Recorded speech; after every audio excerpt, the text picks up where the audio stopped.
But welcome to our fall interdisciplinary day. And bear with us as we have a hybrid meeting today. I'm going to share my screen.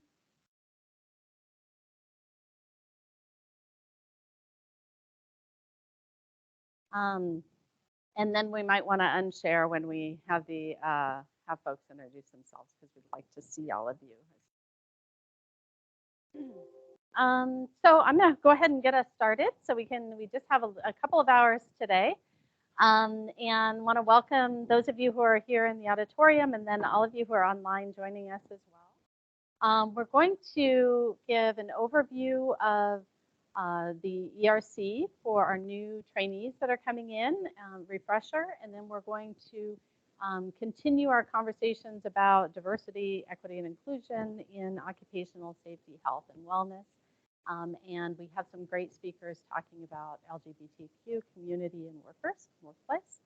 And then we also have a speaker coming in virtually who's going to join us talking about leadership, which is another aspect of the ERC that we're really supporting. So here's our agenda. We have some agendas here, and I think those were sent out. And we're going to start by having Dr. Bernard give us an overview of the ERC, and then we'll take it from there. So thank you. Good afternoon, everybody. I'm Tom Bernard. I'm the director of the Sunshine ERC. I just want to give you a brief introduction to some key elements. So it's supported by the National Institute for Occupational Safety and Health, NIOSH, which is an agency within the CDC. So obviously their interests are in prevention of illness and injury and the promotion of health and well-being. Key features of our Sunshine ERC is that we're really a collaboration among 3 universities, which I think is really a great asset. It's the leadership starts with the University of South Florida and includes the University of Central Florida and Embry-Riddle Aeronautical University. And I think we make a great team, having been together for 3 years and going into our 4th. It is a training grant. So the main purpose of this is to provide for trained professionals that will go out into the workplaces and promote occupational health, safety, and wellness. Another key feature of ERCs is that they provide a research experience. That research experience will vary among the degree programs from something that's relatively basic to very in-depth research activities. Also includes outreach to the professional community in the region in which we serve. Also, it's interdisciplinary activities. Part of what is the feature of today's get-together. When we ask about training grants and we talk about the individual programs, if we're simply the sum of our programs, we haven't met our duties. So the added value or the synergy is the interaction among the disciplines to provide that something extra. So interdisciplinary activities are very important. And then a key theme of our ERC is we want to be out there making a difference. We want to be able to say we have done this, we've done this, we've done this in order to promote health and safety and well-being in the workplace. In terms of training, we have 7 programs. 6 of them look like traditional academic training, and then the 7th is a variation on that theme. And we'll ask the program directors to introduce their programs as we go through in an order a little bit different than this, but it does involve all of the universities in the center. The research experiences can be projects, master's thesis or PhD dissertations. The targeted research training through the University of Central Florida is a little bit more in depth and also focused on the hospitality industry. And then we have pilot project research training, which are small grants designed to support young investigators, either PhD students or assistant professors, or people making a significant career change in terms of their research. Outreach, again, is an important valued activity. We do it through continuing professional education. We do it in collaboration with the University of Puerto Rico in terms of working with their students to integrate, as well as the potential to provide outreach experiences into their communities. I mentioned hospitality workers already. We've also worked with the University of Puerto Rico and with organizations here in Florida on disaster recovery and vulnerable populations. We do support some interinstitutional activities in that we've partnered with NIOSH centers in the Southeast to put on a research symposium, promote the epidemiology and surveillance through state programs in the Southeast, and provide state of the science meetings. And then we do other outreach activities such as health fairs.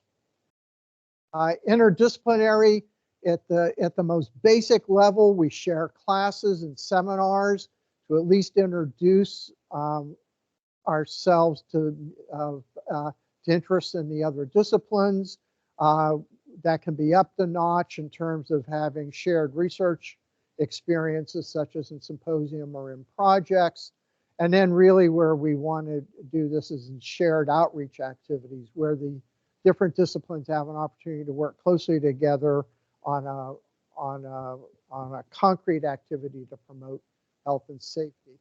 So in the next few slides, I'm going to introduce the academic programs one at a time, and then let the program director give a brief description of their programs. So Steve, I have you on for this and for the next slide. So do you have a few words you can share with the group about occupational exposure assessment?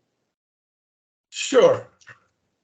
Hello to everybody, and it's good to see faces again. I've been on vacation for the month of August and just getting caught up.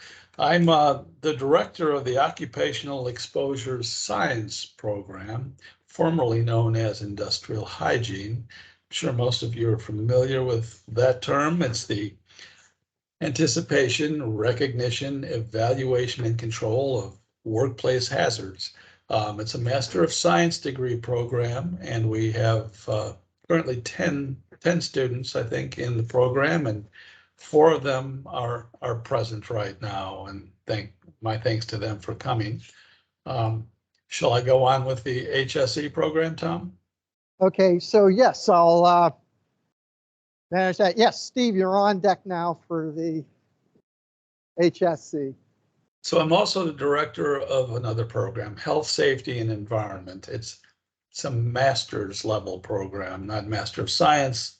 It's an online program, one of the few the college has, and it was designed for audiences of, well, ideally older students who have some work experience, who realize that they need an advanced degree in order to advance in their careers. And it's grown very well over the years.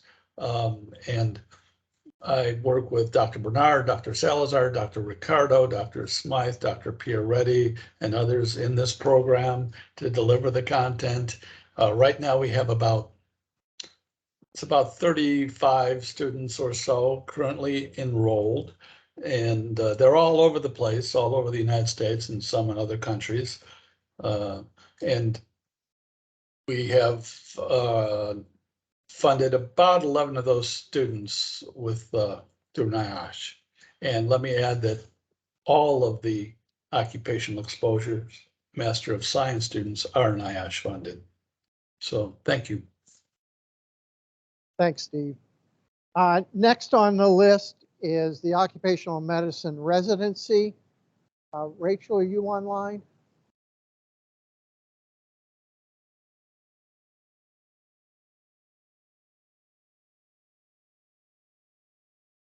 You're muted, Rachel.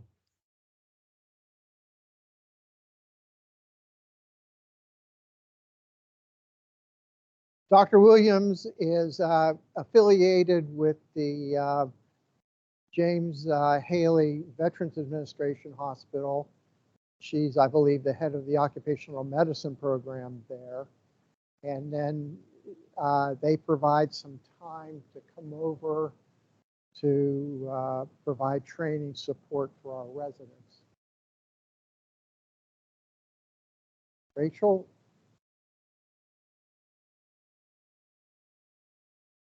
I think she's muted. Rachel, you're muted. Can you unmute?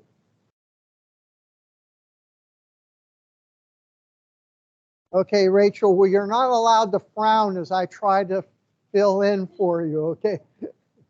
So the occupational medicine residency program is exactly that. It's a residency program designed for second and third year postgraduate medical training. It's a part of a preventive medicine residency program, and so that preventive medicine and occupational medicine is accredited through the Morsani College of Medicine and the Internal Medicine Department. So we appreciate that collaboration with public health. So they received their residency certificate from the College of Medicine, and then either an MPH or an MSPH from the College of Public Health. It is a 2-year program. And next is occupational health nursing. Candace?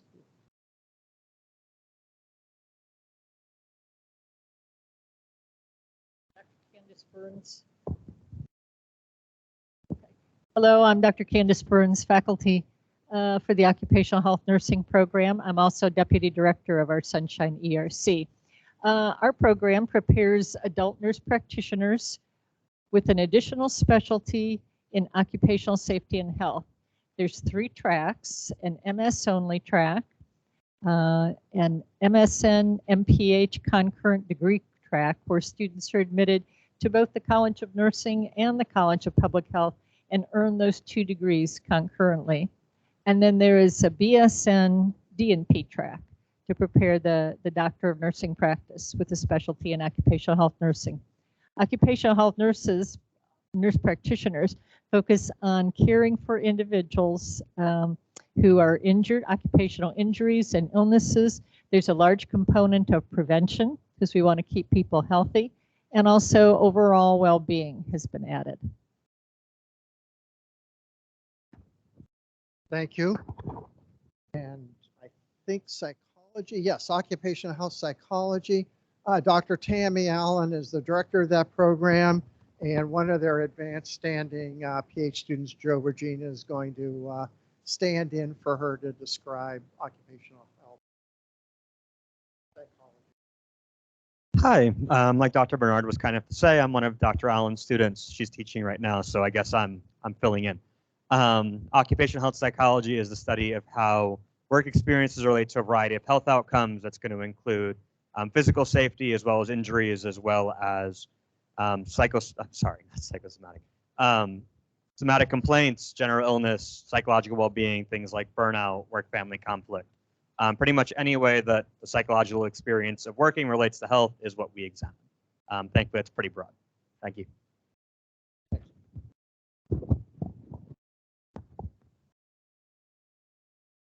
And occupational safety management. Mark, can you? Yes, I'll be glad to. The program in occupational safety management at Embry-Riddle Aeronautical University is really designed for students to recognize safety and health hazards in the workplace and to manage a comprehensive occupational safety and health program. The program is a QAP or Qualified Academic Program by the Board of Certified Safety Professionals. So when students graduate, they are eligible to become the graduate safety practitioner, which gets them halfway to the certification as a certified safety professional. And right now we have about 25 students in the program. It's doing very well. Thank you. Thanks, Mark. And the targeted research training. Now, this is a program that doesn't have a sound like a typical academic program. It is an academic program, but it has very much a focus on training for research and in the applications of that research to practice.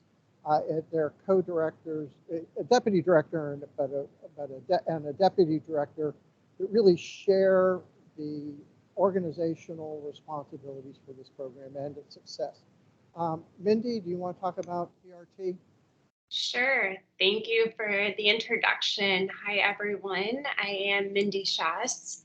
Our TRT program is focused on cutting edge research designed to develop interventions to promote workplace health, workplace safety, and workplace well-being in the hospitality industry. As many of you know, the hospitality workforce is a key part of the workforce here in our region, and it's also part of the workforce that experiences lots of health, safety, and well-being risks on the job. And so we have three main prongs to our program. We do research, we train students to do intervention-based research. That's really what the program is about. But we also have very active outreach to industry, as well as an advisory board with representatives from industry, from NIOSH and academia, as well as from worker perspective with the labor unions. So we work very closely also with Rosen College of Hospitality Management, which is the #1 school of hospitality in the US. We welcome any ERC student or faculty who has interest in this industry and in working with us on intervention-based research projects. Thanks, Mindy. So today, it's an interdisciplinary activity. It's a little bit tough to get that integration online, but please open up your minds and prepare to see the perspective from different disciplines. And if you've got a perspective to offer in the discussion portions of the workshop portion, please feel free to do that. Our goal is that we do want to develop some common values through all of our interdisciplinary activities, and that's a shared desire to improve the health and well-being of our workers. Today, well, remember a year ago we looked at diversity and equity and inclusion, primarily based on race, ethnicity, and sex. The leadership also had a workshop following that to begin to look at other issues such as age, and to help us to understand these things. This week, we'd like to extend that out to the LBQC. I blew that one, but you understand the community. Appreciate then through that, that we've got a very complex social system that I, as an engineer, like to just simply ignore. That's not the reality that we face. Okay, and so we have to learn to work within that complex community. And then the other part is leadership. And I remember that, the old saying, don't just stand there, do something. Lead, follow, get out of the way. And if nothing, we'd like you to be leaders. If your interests are not in leadership, but in followership, we want you to be ideal followers. We want you to understand and be supportive of the systems that we're working within and contribute to them. Okay, and then our premise is that everyone has the right to work and to return home well. And we have those structural hurdles that we want to understand in order to address that. Jen, you wanna-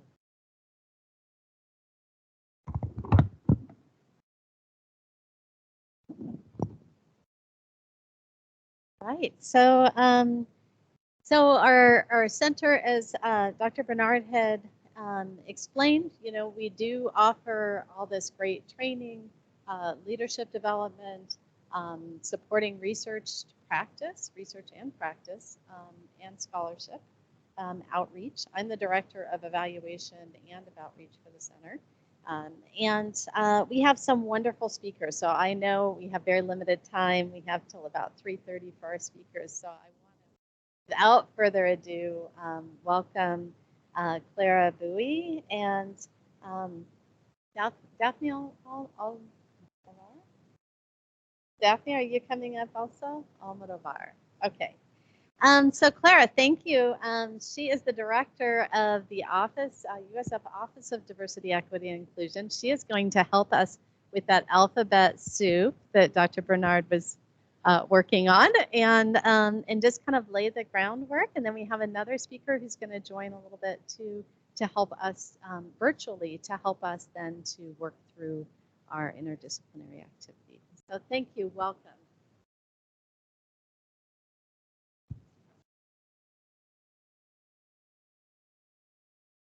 Excellent. Can everyone hear me? All right, wonderful. Thank you, first of all, so much to Jennifer and the team for putting this together today and for inviting our office to be here today. So my name is Clara Bowie. I am the director for the Office of Diversity, Equity, and Inclusion here on the Tampa campus. My pronouns are she, her, ella. And I identify as an Afro-Latina. I wanted to share all of those identity markers with you because those are very important to who I am as an individual. And the conversation that we're having today, these identity markers are also important to individuals who hold those identities. And so it is a custom for us to be able to, in different spaces, share identities as we feel comfortable with them. So that folks understand where we're coming from and how we'd like to engage with others. So today's conversation is going to be on LGBTQ+ identities, some policies, and these policies are mainly policies that we have in place at USF, and ways to support, to be supportive allies and advocates. I myself consider myself as an ally and an advocate. I am not part of the LGBTQ+ community. However, I am a fierce ally, fierce advocate, and I also consider myself an accomplice, which means that if there is work to be done to better improve the experiences wherever I am of those who hold those identities, I am going to stand right next to them and help that get done. And so that is my personal experience in regards to this topic. And I will do my best to do it justice. But first, I wanted to make sure that we have some ways in which we can engage. I know that I'm going to be talking to you quite a bit. However, there's going to be an opportunity later on for us to engage with a case study. There may be some opportunities for questions to be asked. And so I'd like to just set the ground for how we engage effectively with each other. And as we heard earlier, some of this is part of the values that you all are holding, which means that you are able to kind of take in some of this information and listen and learn from different perspectives. So this really goes along with that ideology. So first is try on. And what we mean by that is giving the opportunity for different types of perspectives to live in the space that we are in, right? That doesn't necessarily mean that we're saying that you need to agree with everything. However, if you give yourself the opportunity to open your mind and try on different perspectives, it may surprise you. You may learn things that you didn't know. But it also gives you the opportunity to either take a stand as to where you feel you agree with certain areas or not. And so being able to try on gives us that opportunity to think about and hear different perspectives in a way that's different from, oh, that's something that I don't believe in, you close your mind off on. trying on, but also understanding that it is okay to disagree. We all have our own perspectives and our own way of thinking, and I am not here to tell you how to do that. That is your own way of doing it. But the way that we do this is important to understand that we should not attack, blame, or shame others or ourselves. And that's also very important, right? For a society, we are pretty much aware that we shouldn't be attacking folks, that we shouldn't be shaming other people, but sometimes we do it to ourselves. We commit mistakes and then we start punishing ourselves for that mistake that we've committed. That's not where. And so we're again asking no attack, blame, or shame of others or yourself. Practicing self-focus is also important. In these types of conversations, it's important to understand that we may be speaking from a personal experience. So using I statements is really a way to help others understand that whatever it is that you're saying is coming from your own personal experience. When we utilize the word we in certain spaces, what we're doing is really we're making assumptions that everyone believes in the same things that we do, and that's not necessarily true. So whenever you're using personal experience as a way to communicate, make sure that you're using that I statement so that folks know that that's where you're coming from. Practicing both and thinking is also important. Really thinking again that other perspectives can live in the same space. So you can use words like and, right? So I had a cup of coffee this morning. I'm so excited, and I'm feeling kind of down today, this afternoon because I'm crashing, right? Instead of I had a cup of coffee today, but I'm crashing right now. All you're hearing is that I'm crashing, right? So being able to just shift your language a little bit, utilizing that both and thinking helps us understand that these perspectives can both live in the same. Noticing process and content is also very important. I'm going to share a lot of information with you today. I'm going to try my best to share some foundations and some pieces that you can take with you. I can't cover everything with the amount of time that we have together, but I will do my best with that. And so it's going to be very important for me to make sure that the process in which I'm sharing this content is one that I can see some knowledge, people understanding. Perhaps some folks have questions, acknowledging that they have questions within your groups, speaking to each other, making sure that whoever is not speaking, you allow them to come into the conversation, pull them in. Again, noticing that process and not just the content of what you're sharing. And then being aware of intent and impact. This is also very crucial. We're all human. I commit mistakes all of the time, right?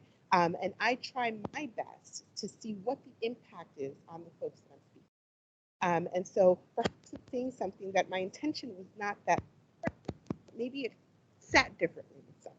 So again, I'm not going to attack or blame myself for it. However, what I am going to do is acknowledge that there was what the impact was in that situation.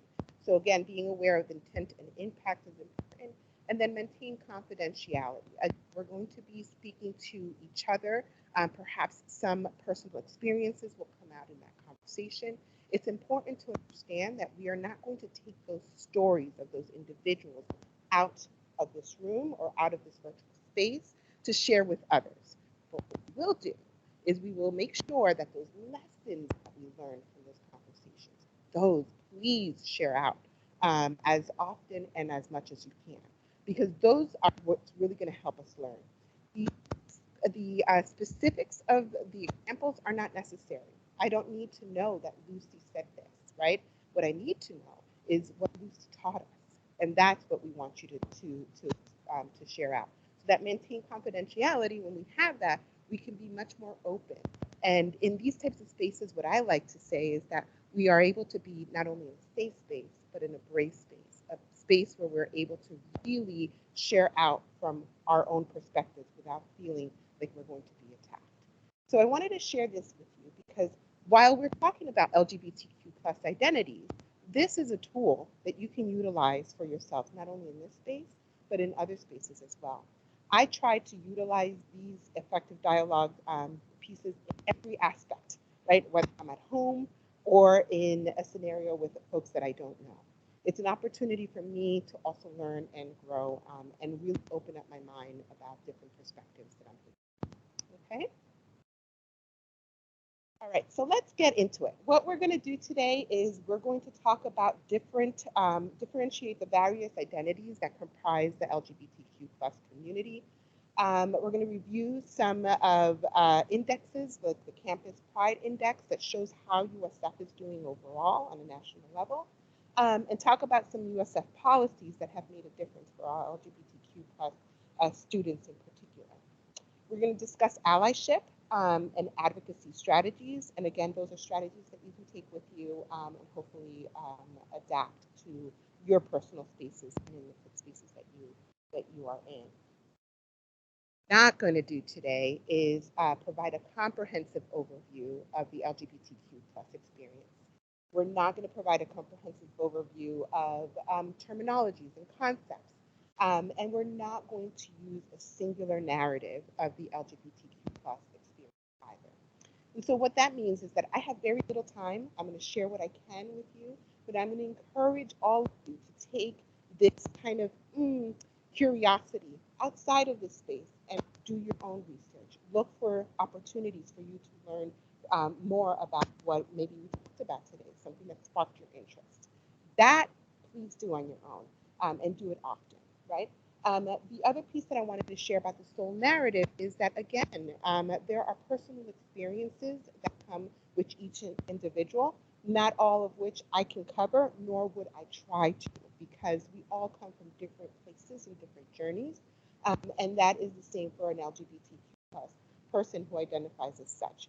I have no place in saying that that singular experience is the same for everyone else. That's impossible. So understanding that what we are sharing today is kind of an overview of experience in general. Okay. All right. So let's get right into it. And so, you know, sometimes people think, oh, LGBTQ+. You called it an alphabet soup, but it's a beautiful alphabet soup. Why? Because it gives us the opportunity to understand the different identities that are within the spectrum of LGBTQ+. Now that plus can also equate to several other terms, and many of which are not even on our screen. But I'm going to try my best to give you at least that overview. So again, the L is lesbian, G for gay, B for bisexual, T for trans, Q for queer, I for intersex, and A for asexual. Okay. Some of these terms you may be familiar with, some of which may be new to you. I'm going to encourage you, if they are new, some of these terms are new to you, please write them down and look them up and learn more about them. There is another term on here, another identity that I'd like to just really point out, which is QT-POC. And I don't know if anyone has heard of what QT-POC means, but this is another way for us to see that there's so many intersections within the LGBTQ+ community. So QT-POC means queer, trans, person of color. It's a very different experience for someone who identifies as queer, trans, and person of color, because there's so many intersections that come with that particular identity. It's important for us to make that distinction and understand that, you know, for trans women of color, for example, are probably one of the most marginalized groups within the LGBTQ+ community. And so understanding that term is also important if someone identifies as such. You can understand that that person is coming in with many, many identities, many intersectional identities, and they need some support. And so how do we support? We make sure that we ask the questions, right? First question could be, what are your pronouns? That could be a way for us to engage in conversation. But before we get into pronouns, let's talk about some foundational pieces. And so, again, this is not a comprehensive list. I've attached a link here for some other terms that are part of this list of words. But I'd like to at least bring up these particular words that are commonly used, and sometimes they're used interchangeably, and that is incorrect. right? And so being able to understand these terms gives us the opportunity to be able to ask the right questions and be able to understand each other a little bit better. So when we talk about, for example, cisgender, right? I'm wondering, what is cisgender? Well, cisgender is when your personal identity and your gender expression correspond with the sex that you have been assigned at birth. So I would identify as a cisgendered woman. If I walk in the room, particularly because of the way perhaps I'm dressed, the way perhaps that my hair is done, you would probably think she's female, right? And so because of that, I would identify as a cisgender. I personally identify as female, and my appearance also matches that gender expression. So that is what cisgender means, right? Then we have gender expression and gender identity. Okay, so gender expression, it may align with gender identity itself, the way in which someone presents their gender and is perceived by society. Okay, gender identity is the personal sense of who you are. Okay, it may be different on this or the same as the sex that you were assigned at birth. Okay, so basically, gender identity is the way that you identify for yourself. Okay, so I can't say that although perhaps you may look like a cisgendered person, that I'm going to make that assumption that that is your gender. That is something that you are going to tell me as far as how you. Non-binary is also a word that a lot of folks kind of get perhaps a little tripped off on or don't understand fully. But basically, a non-binary are folks who identify as having no gender or a gender in between, could be fluid, right? Or beyond. And that is something that's hard to grasp for some people. Like, what is beyond male or female? Well, this is what this type of identity being non-binary means, right? That is an identity that we hold, that they hold themselves. And it is a diverse category. And not every non-binary person feels the same way. So if you ask a non-binary person, well, do you not have a gender? Are you in two different answers depending on how they identify? Okay. And sexual orientation is another one that I think is important for us to understand too. It's a social identity that corresponds with the gender you are attracted to. Okay, so gender identity is how you identify. Sexual orientation is who you are attracted to. Okay, so understanding those distinctions are also important.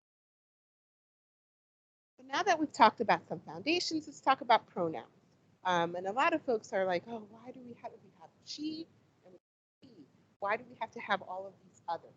Well, again, this is an opportunity for folks who identify differently from what we identify to be able to see and be valued for how they identify. So yes, there is he, him, his, there's she, her, hers, but there's also they, them, right? And there's also they, her, hers, which is another way that folks identify. Now, folks are probably like, well, why? Why is there this difference? Again, if you're a non-binary person who identifies as such, these pronouns are very important because he is not an identity that you identify with. She is not either, right? However, they may be much more suitable for the identity that you belong, that you identify with. And so being able to ask those questions is important. I said earlier, my pronouns are she, her, ella, and I make that distinction because in Spanish, the ella is the translation for she. And I want folks who perhaps are bilingual to also understand the pronouns that I utilize. Okay? All right, so let's talk about USF. So USF does have gender identity and pronoun policies in place.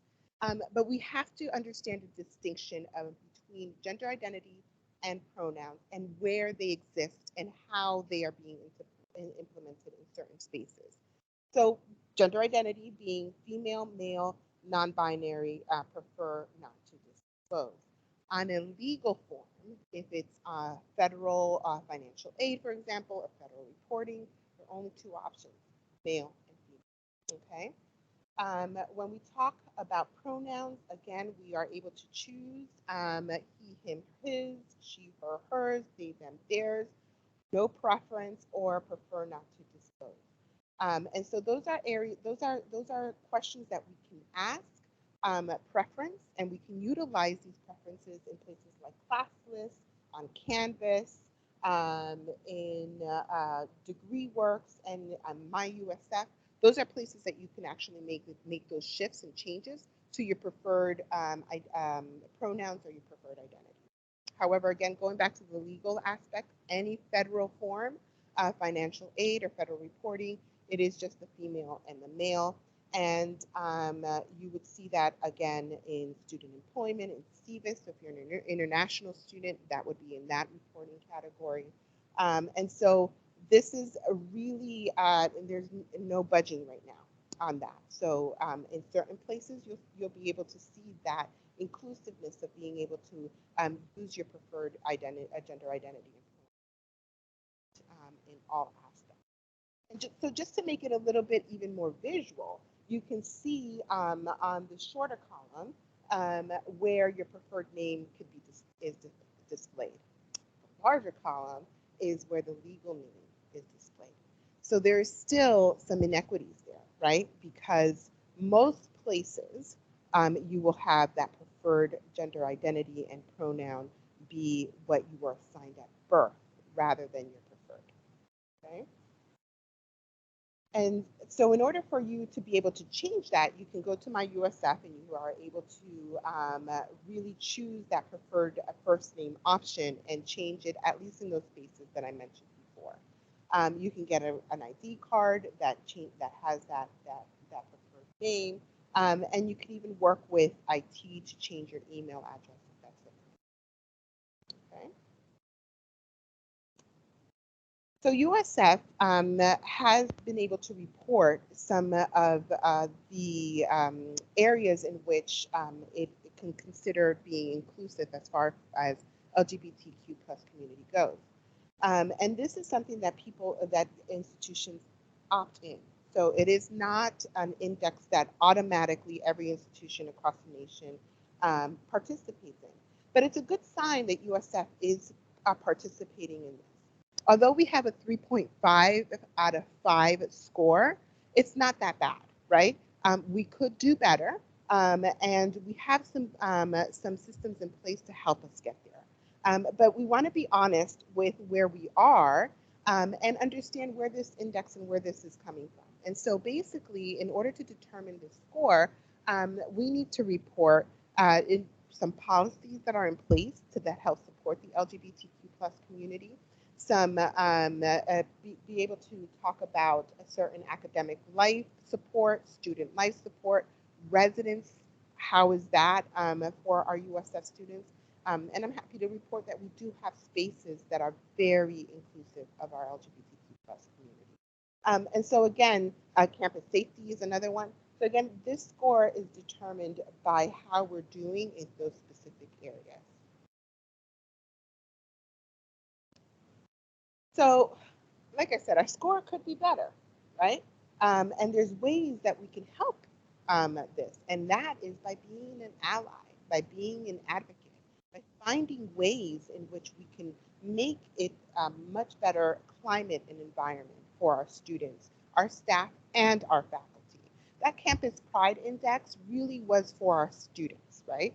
We don't know what it's like for staff and faculty. That's another area that we can actually look into to see where we stand there. But I'm proud to say that we have many allies and advocates on our campus. And so let's talk about what that is. What does it mean to be an ally? What is an ally? So an ally is an individual who works with those from the oppressed group in collaboration and partnership, and seeks to not only end the system of oppression, but to liberate it. In order to grow within your ally identity, it's crucial to reflect on where you have been and where you are. This is number one. Whenever I do any diversity work, I say you need to start with yourself, right? You need to understand who you are, what identities you hold, where you are coming from, whether you're understanding or non-understanding of the topic itself. Do that self-inventory first, and then you're able to figure out how you can help others. It's like that airplane analogy, right? When the oxygen mask comes down, you got to put it on yourself first, and then you can help others. That's exactly what we need to do with diversity, and when we work with different identities as well, understanding our own first. And so there is an allied identity development model that was created by Keith Edwards, and he talks about identities within the spectrum of ally development. There's ally for self-interest, right? There's ally for altruism and ally for social justice. So again, why do you want to be an ally? What makes you want to actually take that step? That's a question that only you can answer, right? Sometimes, though, even well-meaning allies can add to or create additional harm, and therefore it's important for them to think about ally behaviors and models more deeply. Again, we all make mistakes, and sometimes, more often than not, we are going to commit a mistake. And we can't let that hold us back. We need to learn from it and move forward. Okay? Being an ally is an active, long life commitment to showing up for and advocating alongside historically marginalized communities. That includes the LGBTQ community. And I know that you all talked about race and gender and other identities in your previous sessions. So really taking those into consideration as well, and understanding that as individuals, we hold so many different identities and they intersect with each other. And so how can we show up as allies is a question that we need to ask ourselves. But the way that we do that is by leveraging power and privilege. Allies practice ongoing learning, embrace challenges, and own their mistakes in order to create a just, equitable world for all. If you have not heard the term cultural humility, please look that up, right? This, especially if you're in the health field, it's important to be able to understand the concept of cultural humility. What that means is that the individual that comes in, just because you perceive them to be perhaps of a certain race, a certain ethnicity, a certain gender, or some certain LGBTQ plus identity, that because you see them as such doesn't mean that you know everything about that particular identity. And so really making sure that you understand that there are questions to be asked. There's ways to form relationships and learn, and it is ongoing. It happens. You need to do that on a constant basis. I'm the director of DEI, and I'm still learning quite a bit, and I will not stop learning, because as we are introduced to new terms, new perspectives, new identities, new concepts, I need to not only know it for my job, but I know that that's going to enhance how I am able to engage with others.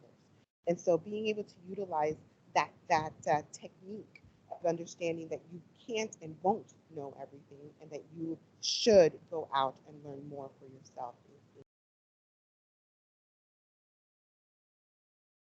So as a just an overview really quickly. So allyship and advocacy. When you're an ally, you are willing to make mistakes. You are mindful of multiple identities. You respect all stories. Okay, every individual is coming in with different journeys and different stories. You're respecting their stories, and you're accountable for your actions and the actions of the community. Okay, that's very simple, right? It's hard to do, yes, but it's not impossible.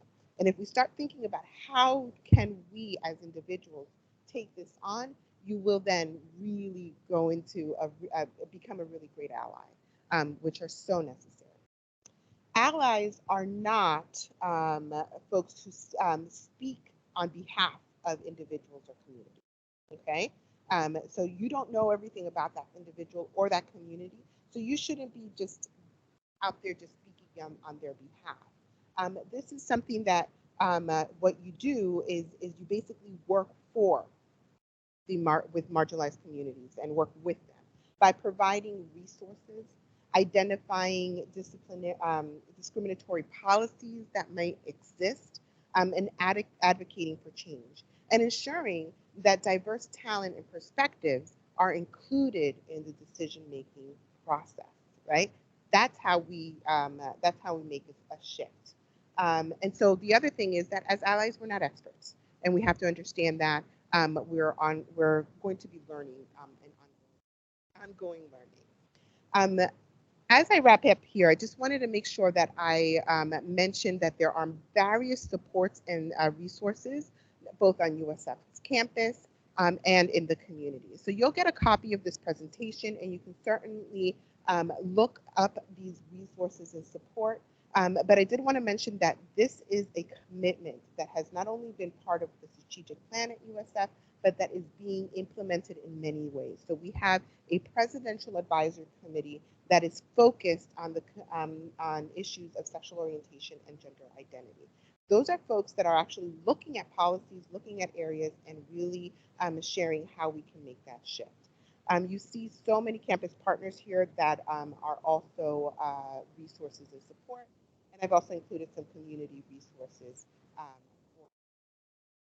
The last thing is, if you want to be able to figure out what does diversity look like at USF, we have a DARE dashboard that you can actually look at the different demographics and really help identify what are some of the challenges and opportunities for growth. So please take a look at that on your own time and utilize our office as a resource. We are there to help answer questions. We are there to connect and hopefully help with your learning, the journey of learning that you're about to engage in. So that is all I have for you. I may have gone a little bit over time, but please know that this presentation is available for you, and my contact information is there in case you have any questions. Okay. Thank you so much.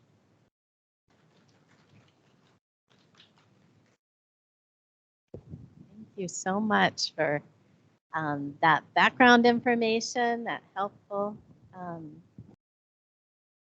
introduction, and then also thank you so much for sharing the different ways that USF is working towards becoming more of an allied organization for our students and also for our employees.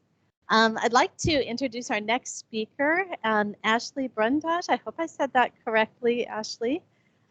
This is great segue as we talk about, okay, you'll correct me, but as we talk about identities and also talk about leadership. So this is an amazing leader who's past board chair of the Tampa Bay LGBT Chamber and is the president of Empowering Differences organization, author and advocate. So let me see if I can. All right, why don't you take it away, Ashley, and we'll see if we have our audio working. All right, how about now? Can you hear me? Yes, absolutely. Thank you so much. I'm just hope I'm gonna test out. Maybe I can share a screen also. So I have a few slides as well. Okay, great. I'm betting that will work. We'll see here in one moment. Including some big names like Chris Rock, Larry David, and Kevin Hart in. All right, how about now? Just thinking. Can you just want to make sure you can still hear me?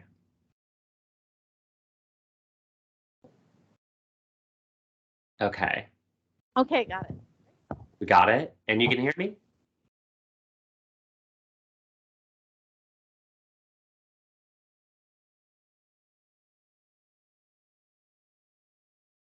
Yes, yes. Good. Okay.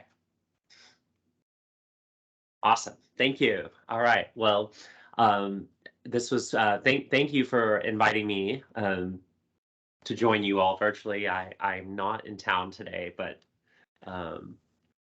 nonetheless, you know, with the advent of Zoom, right, and Teams and all these virtual meetings, we have the ability to bring our world together. So I did a lot of research on leadership and empowerment. And I, of course, as you heard from my bio, I used to run the LGBT Chamber of Commerce in Tampa Bay. I've actually spoken on campus at USF probably close to 50 times for various student groups, student organizations, the health doctoring course. I participate in various different initiatives over the last 12 years. And so a little bit about empowerment and what brought me to this research. What I'll tell you is that I did a lot of research, but not because I wanted to do it. I was forced to do research on empowerment after losing my job in the restaurant industry and having to force myself to try to find employment. What I found was that in that time frame in Florida in 2010, there was so many people looking for employment that I needed to work myself up from the bottom. And that's when I made the decision to transition my gender from male to female. And in that moment, I started to realize that I was going to consolidate my life. And so I started looking for employment. And what I found was harassment and discrimination waiting for me. I actually walked into a potential employer and I was told that I didn't have an interview that day. And I was also told that I had the wrong address. I had the cops called on me, and basically I had a door slammed in my face as well. This experience led me home one night, and I went on my computer and I decided to figure out how I was going to overcome obstacles. And that's when I found an article about empowerment. And I decided to look deeper into empowerment because I figured, well, I want to ultimately leverage my differences to impact change. And someone else earlier mentioned differences around race and gender and ethnicity and religion and social economic class status or educational level as a higher education facility. All of these differences, every single person you come in contact with will have them. And I started thinking to myself, wow, if I could just figure out a way to leverage differences and impact change, then maybe I can get out of this rut. So what I found in my research led me down this path of figuring out what is empowerment. And the definition I found said that it was authority and power connected to people. And authority and power were very ambiguous terms that needed more definition and needed more research. So people was the easy one because I worked in the people industry as an HR leader for 12 years. Could figure that one out, or at least try to learn more.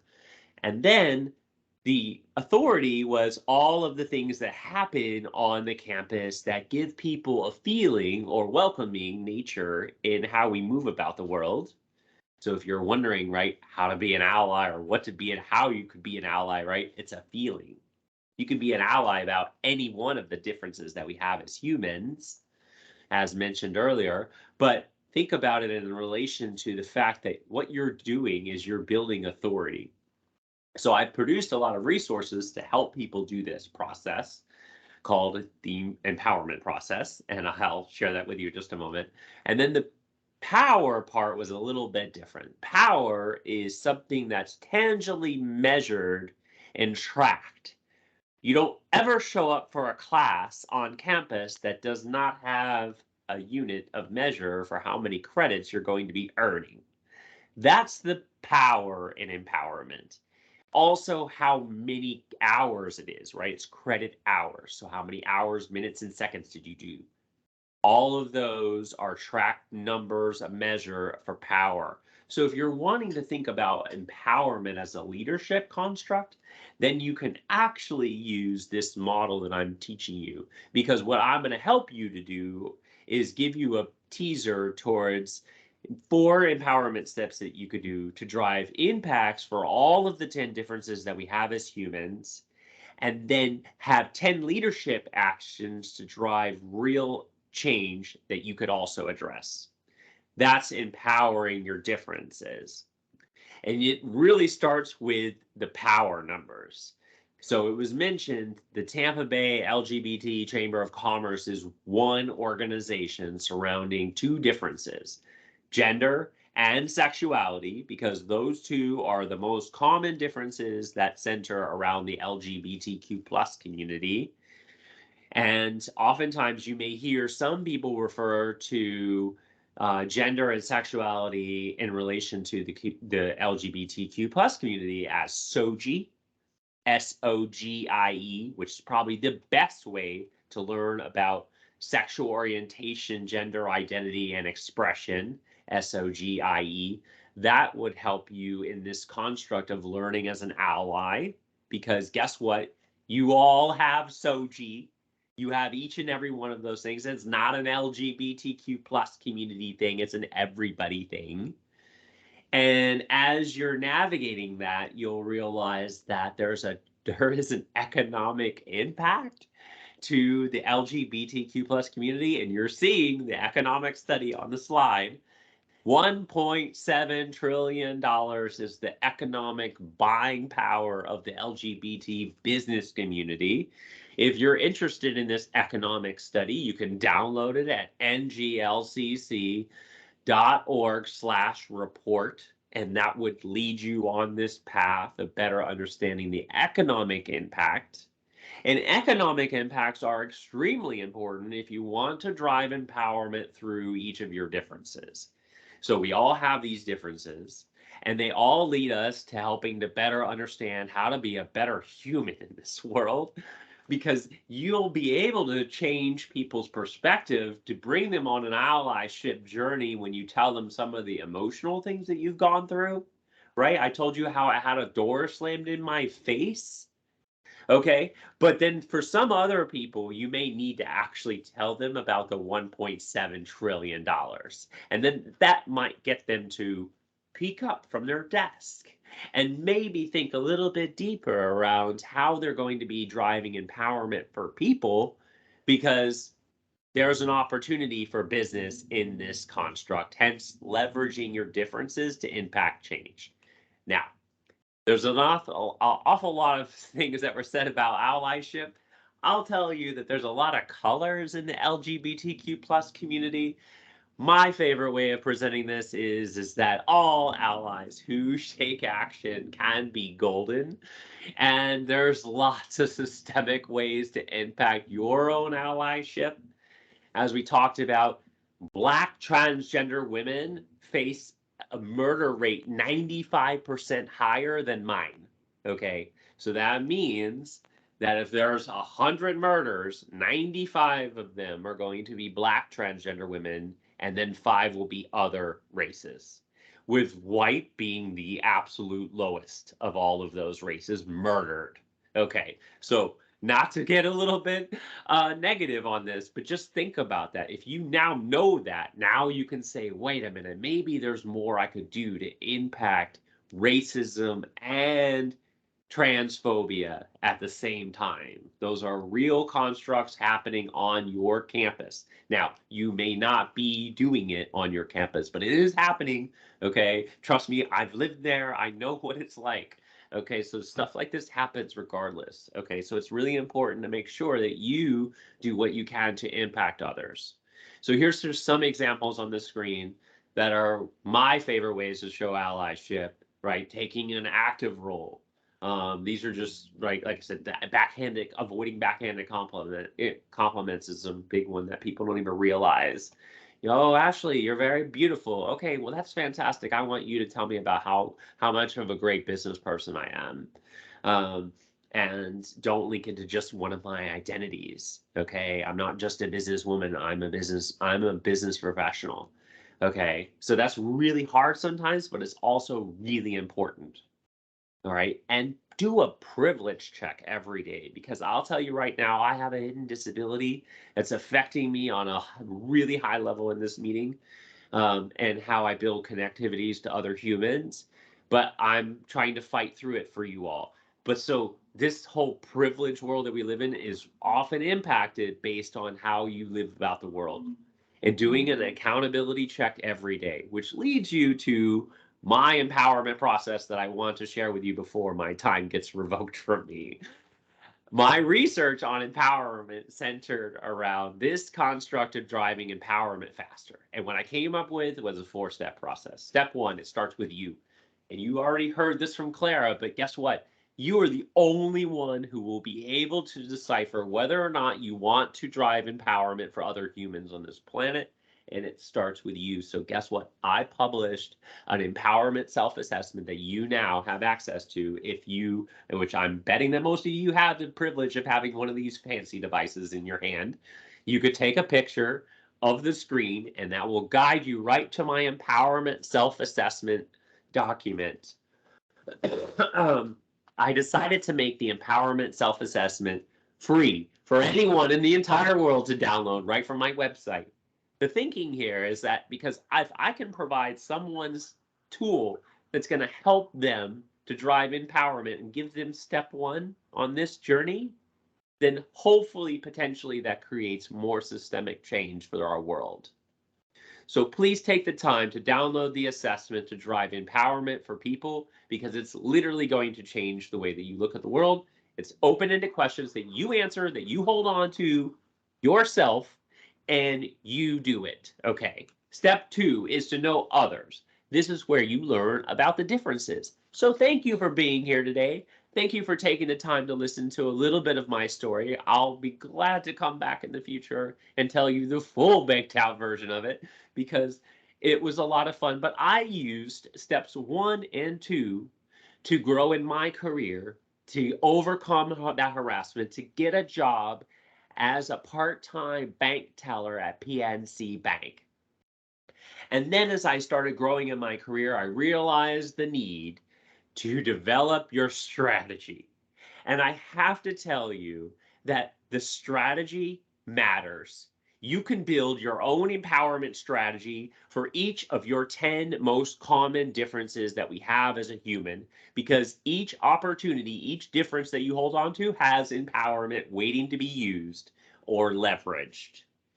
So you'll see another QR code on the screen, and this is the QR code to download my differences assessment for free as well.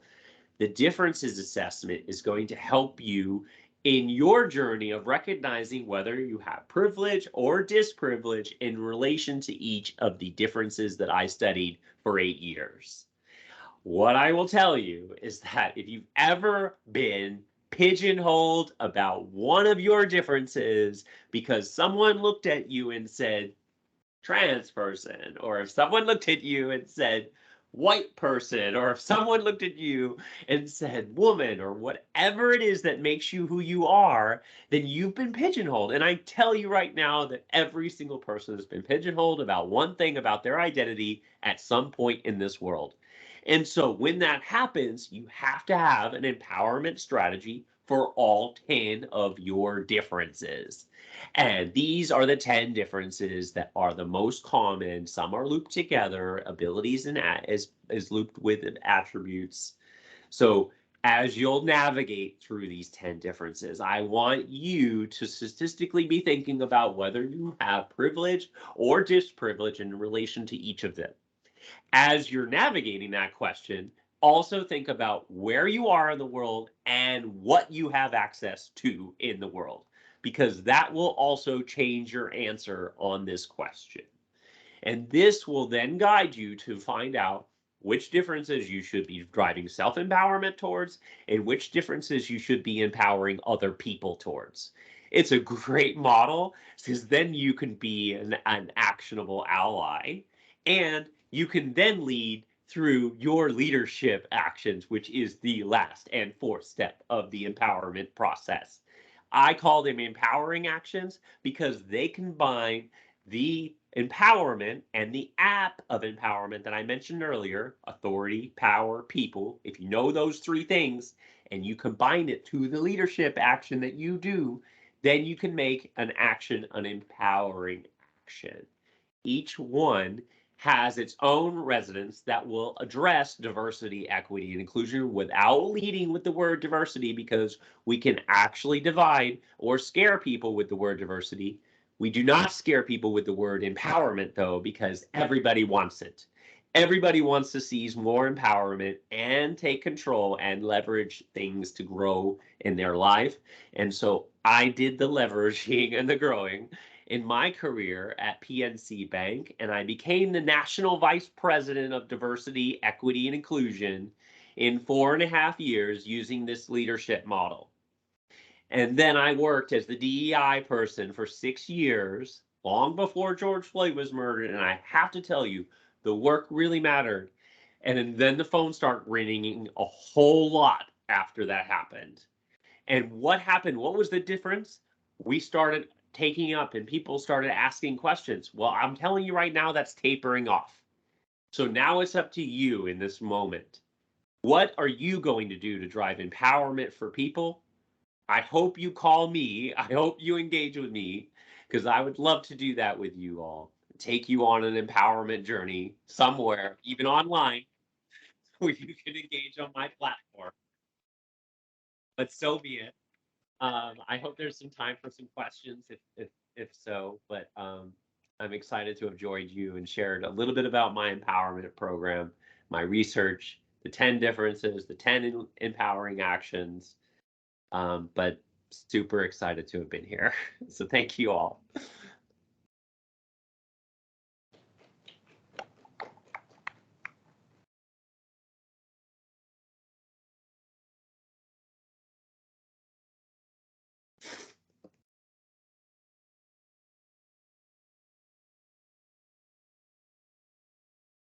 So I'm going to go ahead and click stop presenting.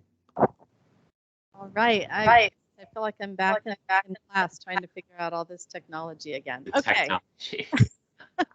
Ashley, thank you. I think I have a permanent smile on my face now. That was just so inspiring and exciting. And I really like that idea of the 10 identities. That's something that everyone can think about and what they bring to the table. I also love the way that you finished with what are we going to do about it, which is the way that Dr. Bernard started us off with. So nice. So Kathy, is there? Oh, okay. Oh, so we're turning our, all right. Can folks online still, you can all hear us. Okay. So that's great. The other thing I wanted to mention is that just note that you talked about that empowerment, empower connected to people, which is also another really nice segue to our next speaker, Dr. Levine, who's going to talk about a leadership model that I think really embraces that. I would definitely like to make sure that we do have some space for questions as well. I know we don't have a lot of time between all of the speakers, so maybe what we could do is encourage people to add their questions in the chat. Maybe we'll have Dr. Levine speak. I want to make sure that we have a chance for her to speak as well, and then we can have a little bit of a discussion with our group. Does that sound okay to you guys? All right, thank you so much. So Dr. Levine, would you like to share your screen, or would you like us to go through the slides? What do you prefer? I'll try to request control here and see if it works. Okay, all right, so thank you. I'm going to introduce Marissa Levine, who is a professor of public health practice and director of our Center for Leadership in Public Health Practice, who is going to talk about a model of regenerative leadership. And let's see. Sure. Okay, wonderful. All right. You see it? Yes. Well, hello, everybody. And let me just thank the prior speakers. Ashley, very exciting. And as a trans person, it's really good to know that that kind of work is being done. You've kind of set the stage for the brief presentation I'm going to make, which I hope is an opportunity for people to rethink what leadership is. And again, what you heard just previously is a really nice segue into what I think the world needs, something I'm calling regenerative leadership, which is not my term, but we're working, Dr. Marshall and I are actually working to try to bring it into the public health space. So in my short time with you, I will give you enough, I hope, to whet your appetite. And I'd be eager to hear any feedback or questions about it. As I said, it's evolving, and it really comes from a place of creating new models, new mental models, and challenging our own assumptions It's very much an equity-informed and focused approach, but it's really about something much bigger than what we typically think about. So let me just say that in every age, we seem to have our challenges. Here's a statement from Abraham Lincoln I'll let you read. So the specific challenge may be different, but we seem to always be up against critical times where we need to think differently. And here's Albert Einstein. I'm sure many of you have seen this quote. And I'll just say to Abraham Lincoln and to Einstein's points, I'm not sure we actually need new thinking. We definitely need different thinking, but I'm going to come back to some insights I've developed as I've thought a lot more about leadership. At USF, I teach leadership to rising public health leaders as well as the students. And it really is a lot about first enhancing and then maintaining humanity in the workplace. It comes from a place of authenticity. And to the points you just heard, it really is about knowing yourself, having that strong foundation with self, which is probably the most critical relationship. And as somebody who's transitioned myself, I consider that an extreme form of finding self. But to some degree, everybody has that challenge, and I hope that we can all be supportive to meeting that. So this idea of regenerative leadership really stems from the fact that we've taken a very mechanistic approach to how we do things, to the point of really excluding the humanity, excluding the personal nature, excluding the appreciation of our differences and diversity. And I'd like us to really think about how we might move and build from the good things that have come out from that mechanical perspective, where we felt, well, all we need to do is understand the parts better, and then we'll understand the whole thing, whatever that whole thing might be. It might be us as a whole person. It might be an organization. It might be a community. And I'll challenge you to think about how we go there with a question. How might you think and act differently about your work if you considered yourself, the community, its members, your and other organizations, and the larger environment all as living systems? And I don't expect an answer. I want you to think about it. It really begs a number of questions. One of them is, well, how do you define a living system?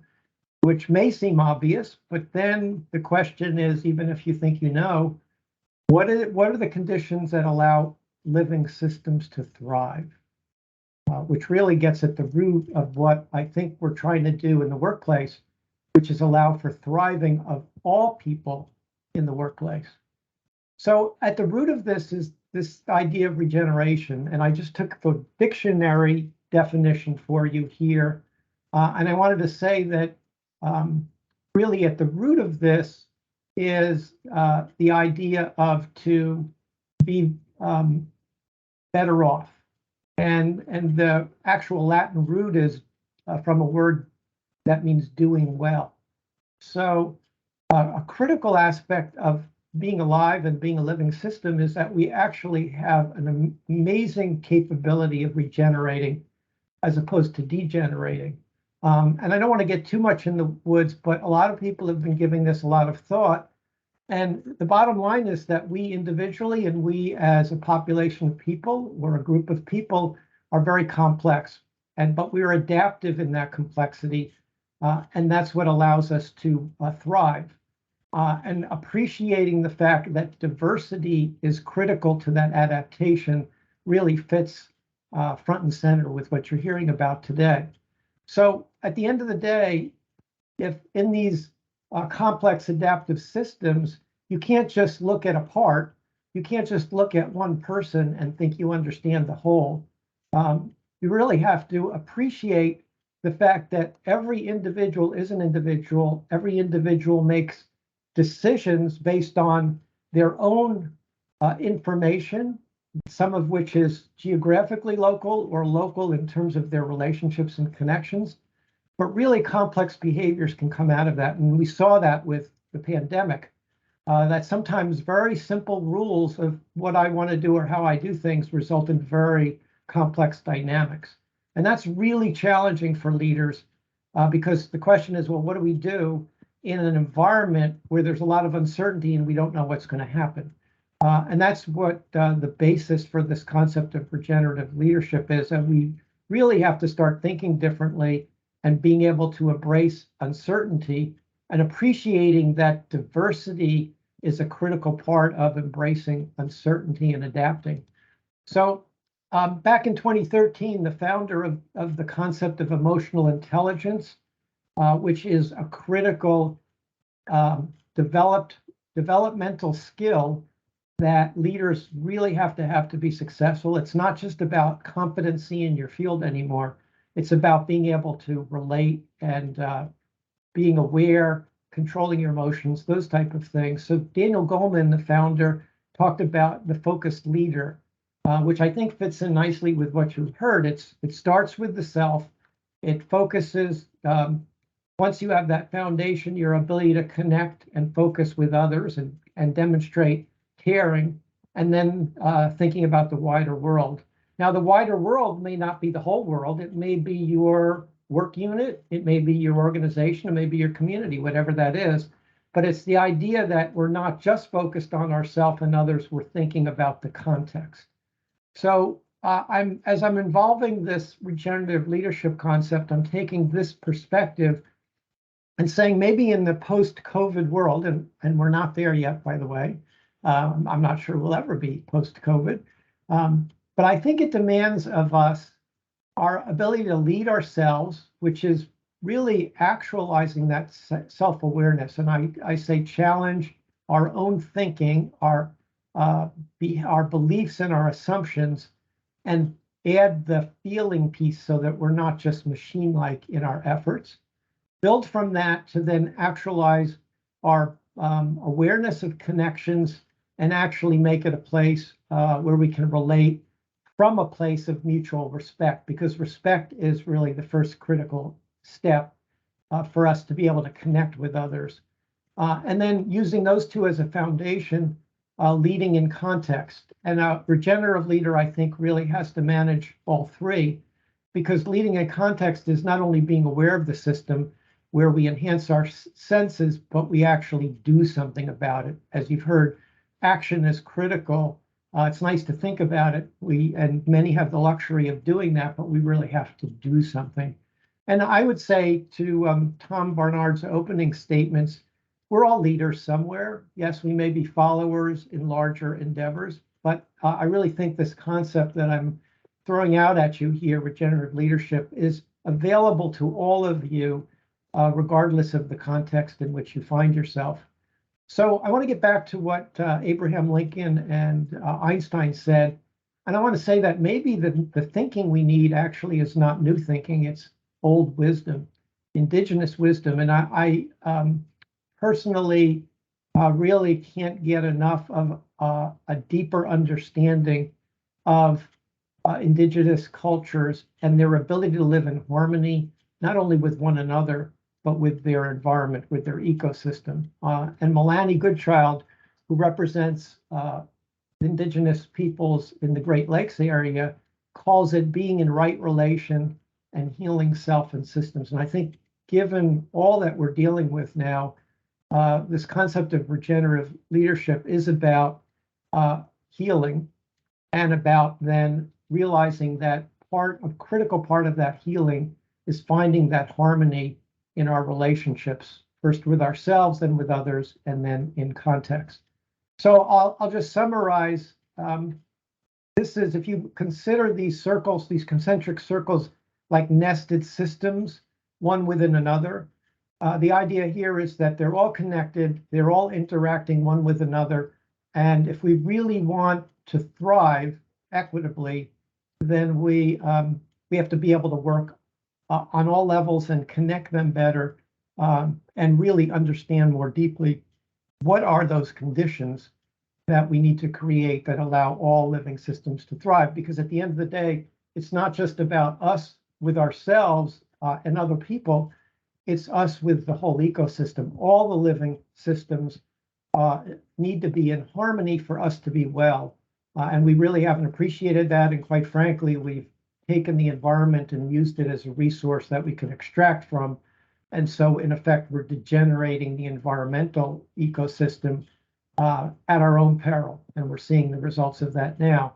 So think of regenerative leadership as collaborative learning, because we need to learn how to learn together, aligning that, adapting, using our systems thinking perspectives, lead that way to work to create the conditions for equitable thriving for all living systems. And I'll just close here by saying a few things about systems, because I think systems, being able to think in systems is important. That we have a lot of complex problems, but before we can dive into them, we really need to understand the system. And issues with diversity or any of the schisms really come down to appreciating how the system got to where it is today, understand the history, understand the dynamics, and appreciating that we really have to think and understand that before we can get anywhere with these complex issues. So I'll channel Buckminster Fuller, Bucky Fuller, who is the developer of what's behind him here, the geodesic dome, a great systems thinker.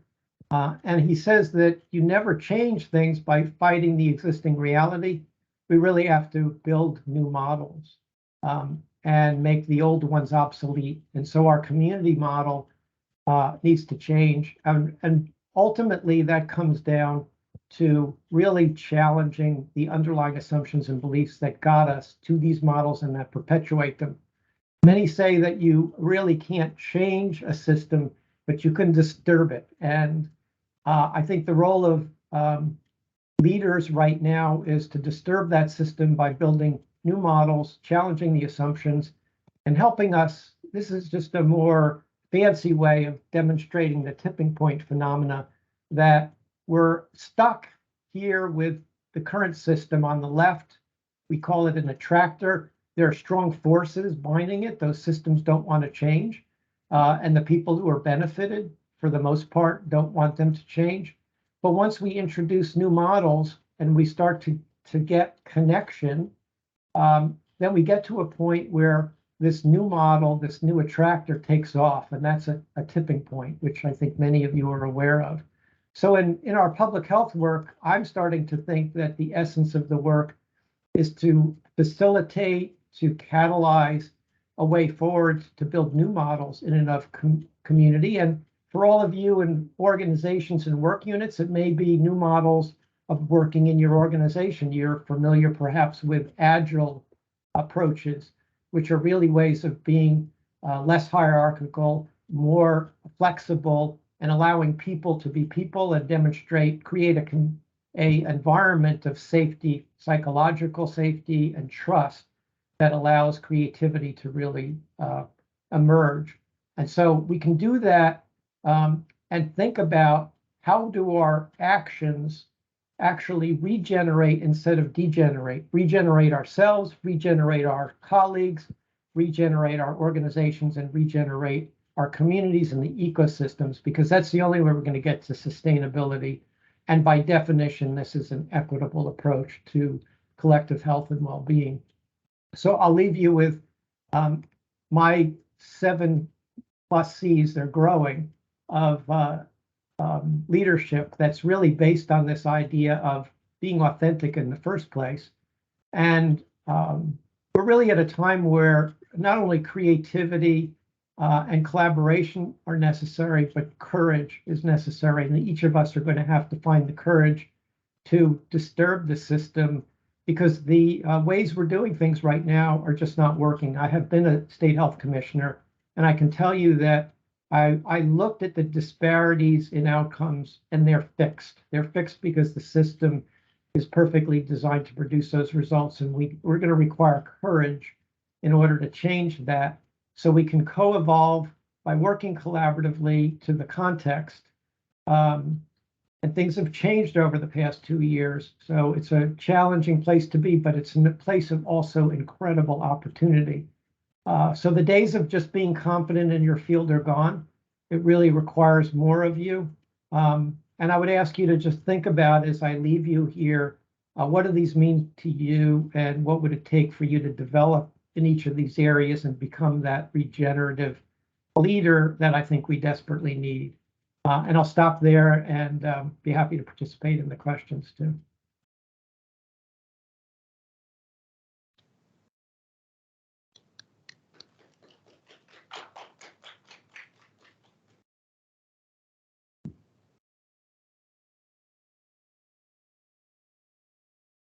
Thank you so much. That was wonderful. And everyone stay tuned for more about this this approach, which we call fearless, appropriately so. So yes, Dr. Levine and our team, we will have more for you on this. I think given the time that we have, I think one of the most important things that I'd like to do is just open up for any questions or comments that that folks have for our speakers, for Clara or Ashley or Marissa. And I don't know if you're back online. Do you have the online? Or folks can just online or in the room raise your hand or speak up if you had any questions or comments.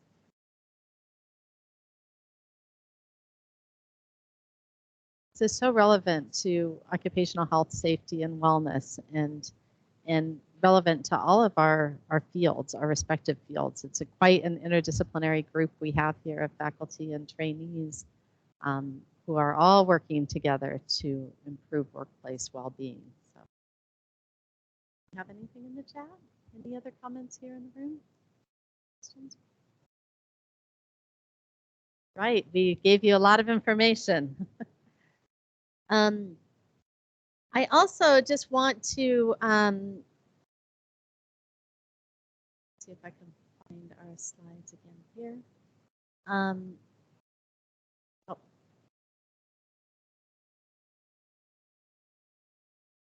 Let me make sure I'm sharing my screen. Forgive me here. Okay.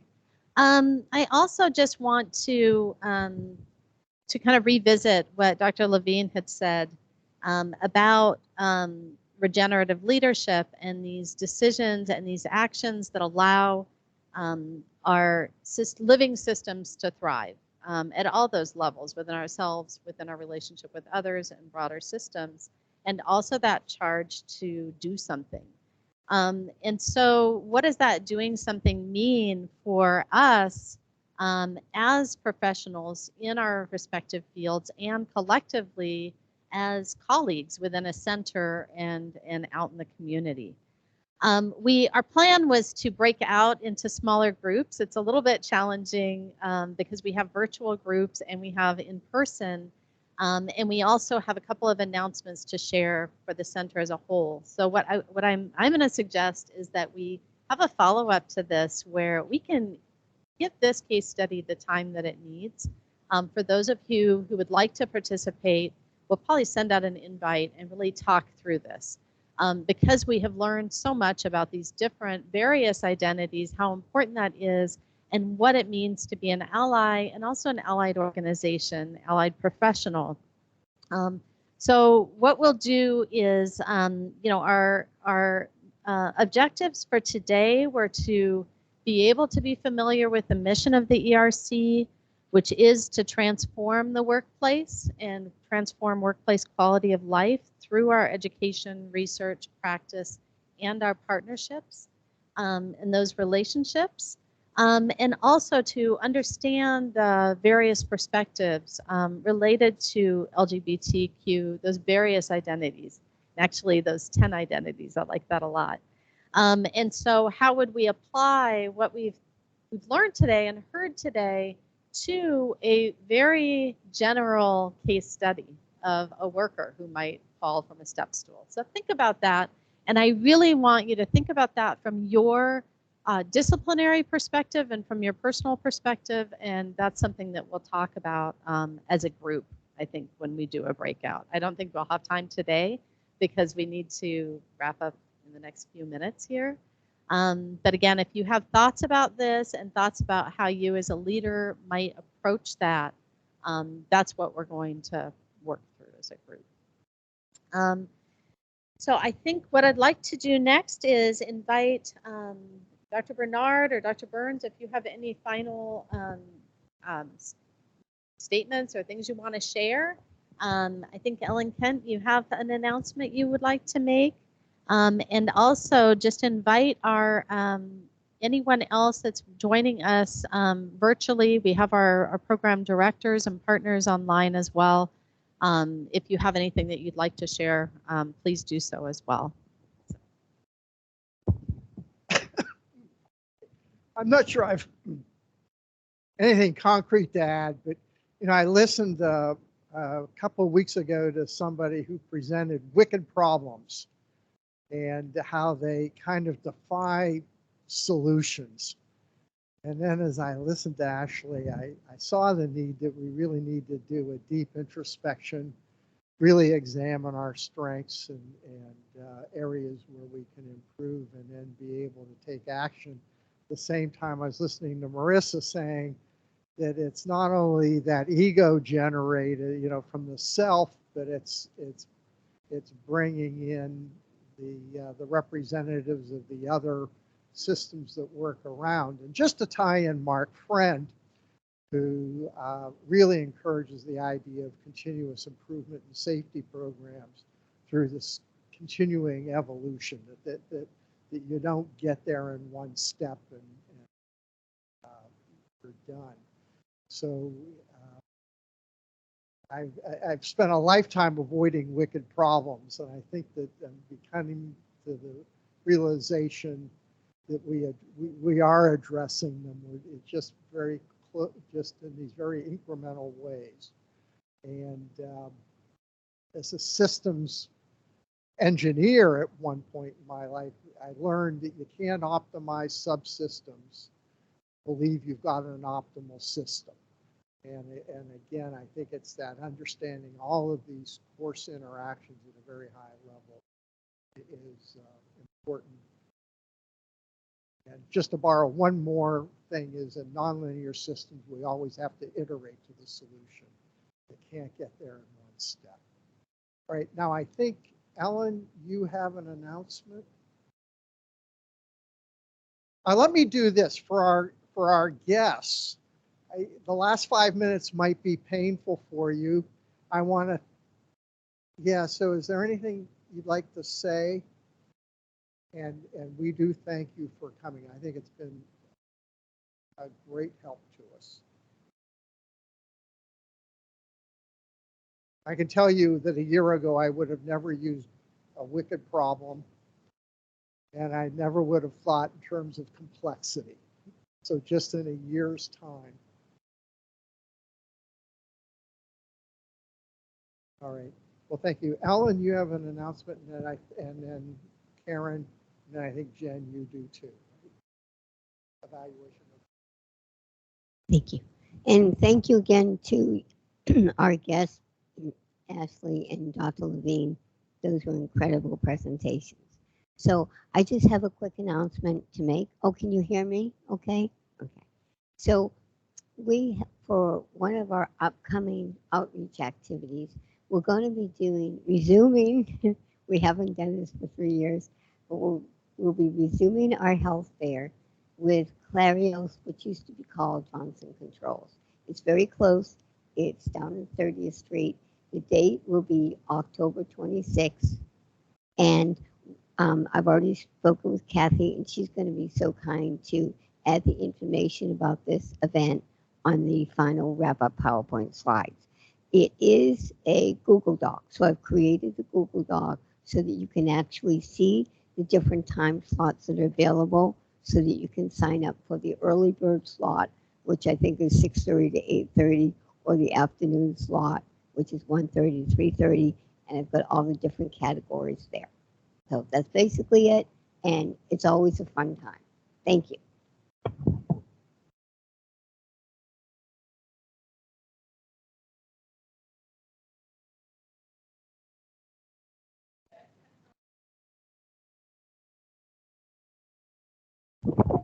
Okay, can you hear me? Hello, everybody. Those were great presentations, by the way. Jen just asked me right now to say something about the Activist Lab, and I'd be glad to. It seems to go great with this presentation. I'm Karen Liller. I'm a professor here in the college. I work with the ERC, and also I'm director of the Activist Lab. The Activist Lab teaches students in the college and beyond to be great advocates and leaders. If you're interested in learning more about advocacy, leadership, and a lot of the principles that we heard today, you know, please contact us. We're in the process of seating our new board for this year. So, however, you're always invited to our events. You're always invited to our board meetings. Those are all available. And we talk about, Tom, some of the wicked issues that you talked about today. In fact, everything we do is wicked in one way or another. So, and a lot of these issues, if you go to our website, we have tons of webinars. We do boot camps every year. Our next boot camp is January 27th on global health and health equity. We have a lot of information out there about all the topics you heard today. So again, please check us out. So it's the Activist Lab. Thank you. All right, so very last announcement. Again, we have so many resources here within our center that you just heard about, and a lot of opportunities for all of you as trainees to get involved. As the Director of Outreach, we have a team that I call it our hurricane team, but it's evolved to really deal with uncertainty in systems and especially our public health workforce. We have research teams, we have our TRT, we have wonderful opportunities for outreach like Ellen Kent was just sharing. And then as far as the evaluation of the ERC, you may hear from us from time to time, especially you're going to get a link, and those of you that are here get a QR code. We'll be really good at this by the end of the day. Just an evaluation that asks about what you learned today and how that impacts you as a public health professional and a health and safety professional. So so please take the time to do those post-event surveys. It helps us, and then also there will be some other follow-up from the evaluation team. Thank you again for the speakers, and we'll be sharing the slides out as well. Oh, we've got some applause here in the room.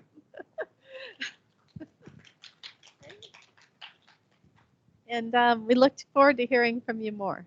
So thank you.